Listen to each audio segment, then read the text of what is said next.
Malaysian Consulate in Karachi was the venue where Director General of Tourism Datuk Seri Mirza Mohammad Taiyab spoke to the journalists about his country's participation in Pakistan Travel Mart. He told that tourism was contributing $20 billion towards Malaysian economy per annum. He said that upcoming launch of Malindo Air's Karachi-Kuala Lumpur route as well as the e-visa system implementation would further facilitate travel to Malaysia.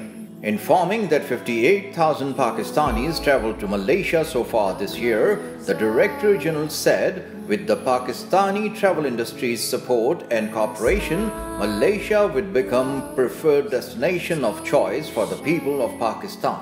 Emphasizing on the prevailing peace in Malaysia, he said, nobody carried weapons over there.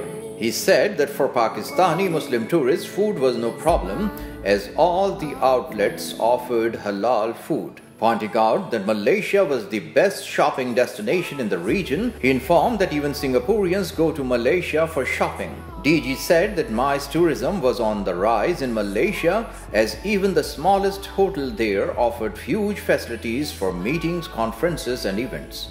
Commenting on entertainment opportunities for families, he told about various present and upcoming theme parks including Lego and Fox Studios. Earlier, the Consul General of Malaysia, commenting on the long-standing Pakistan-Malaysia bilateral relations, said that participation in the Pakistan Travel Mart would contribute towards strengthening people-to-people relationship. Consul General said that Pakistan travel and tourism industry would also benefit from it.